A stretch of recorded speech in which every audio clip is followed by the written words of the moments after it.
To you from Counseling Solutions this morning with Tiffany Herndon, and we're going to go through just some of the things that makes Miss Tiffany and what it is that she has to offer. So with no further ado, good morning, Miss Tiffany. Good morning. Tell us a little bit about yourself. I am an LMFT associate and an LPC intern. That means I focus more on marriage and family and individuals. I also, the intern part of it means that I've completed all my testing for the state and all of my master's degree education, but I am working towards final licensure. It's a lot like residency, medical residency. I have a couple years. Okay, that is awesome. I like that. Okay, so what is it that led you into this particular field? I was finishing my degree for my bachelor's in biblical studies and was going to do missions work when I met my husband, who's military. Okay. So I decided to marry him and knew that my path would change forever, and I kept looking and found counseling. That was very much a calling for me. Calling. I like that. Tell us a little bit about your calling. I think even with the missions, I love to love on people and walk with them through the biggest hurts of their life. And that's been pretty consistent over my lifetime of enjoying that. Okay. Like that. That's good. What is it? Tell us a little bit about your academic background, just a little bit, so folks get a feel of who you are as far as that smart side of you. Okay. Well, jumping way back, I am from Wyoming. Grew up in Wyoming, so I'm kind of a transplanted Wyoming cowgirl into Texas. Okay. I have my associates in foreign language, bachelor's in biblical studies, and then the master's in marriage and family therapy. Interesting. That's very eclectic. That makes you very well-rounded in a lot of ways. Lots of culture. Lots of culture and people. Yeah. Like that. Is there a particular area of emphasis that you would like folks to know that you focus on it and what it is that you do here? Yes. I focus mostly on marriages, adults, and trauma. With trauma, one of the things I do is called EMDR, and it is a trauma-focused therapy. The military has now picked it up for a lot of their trauma counseling. I'll explain a little bit about it. It takes the memories that are traumatic, any number, like anywhere from sexual abuse to sometimes really chaotic households that you grew up in, abusive households, or even military trauma, bombings, the PTSD that comes out of the military. And it makes the memories not so you forget them, but so that they hold less power, because they affect every day of our lives. And what it does is it minimizes the emotion connected to them so they aren't as overwhelming in our everyday life. Okay, and so EMDR, tell us what the E, the M, and the D, and the R stand for, so folks will know EMDR. It's eye movement, desensitization, and reprocessing.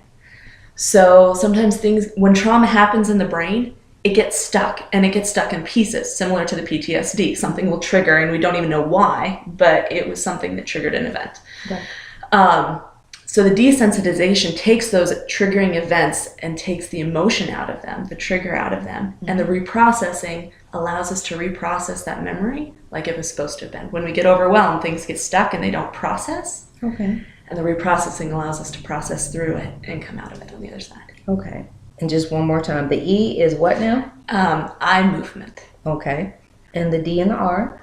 Eye movement, desensitization, and reprocessing. Okay, and we're doing that right now for our audience out there. So if they wanted to do some research for it and they Googled it and they found EMDR, we would hope that everything that you just listed would come up, but there's always a chance something else. So it gives them more of a focus when they decide to pull it up, if they decide to research what EMDR is. So they can come in and have a moment with you and see what we can do here. Yes, absolutely. Absolutely. Thank you. Okay, so tell us about what it is you want for your clients. What it is that you want for them to come away with after a session with you. It is important for me that we find out where the client wants to go and how to get there. Okay. Sometimes I feel like there's a stigma with counseling of an agenda, or when they come in, there's this I know where I'm going to take you and let me almost preach to you and get you there. And that is not my style. That's not the way I like to do it. I like to find out where the client wants to go, and then we work towards steps of taking them there. I like that. And so over the years, I've heard people say, well, is this going to fix me? Elaborate on that concept of fix me. I think of that phrase, a life worth living.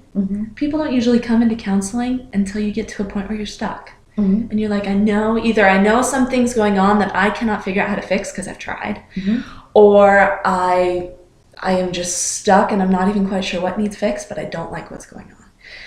So in that aspect, it's understanding the self, understanding emotions, understanding skills. And that's important to me too, because I work with so many people with trauma. We focus on some skills usually first, because I want to know that when we're going to go through the trauma, the person feels capable and confident that they can go through it and that we can work through it. That makes sense. Well, before we close today, what words of encouragement would you have for future clients who have sustained some sort of trauma? What words of encouragement do you have for them that would persuade them in a way to look into coming in here, reason to drop by and see what it is that you can do? Sometimes with trauma, there's feelings of not fitting in, of being an outsider. You feel like people don't understand. I like clients to have a very non-judgmental, it's a place to explore everything. We go into every area, whatever areas people feel comfortable going into, and it takes out that shame. It takes out that feeling of being judged, and you can just explore it and face it. And that to me is huge and powerful, and there are places for that. You might feel that there's something that's too big, and it's not. It might feel too big right now, but there's always ways you can work through it so that there's healing that happens and growth. And that's important for me. I like that. And it's very empowering too for a person to be able to come in and realize that they're not alone. Right. And that there is a way to, I don't want to say get over it. A lot of people get hung up in getting over something, but to work through a thing. Because once you've experienced it, it's yours. But you can overcome, you can adapt, and you can move forward. So I think for folks to come in and see you, Tiffany, it's going to be monumental in their lives and make a huge positive impact going forward. Thank you. Thank you very much. Alrighty, have a good one. You too. Looking forward to seeing you again.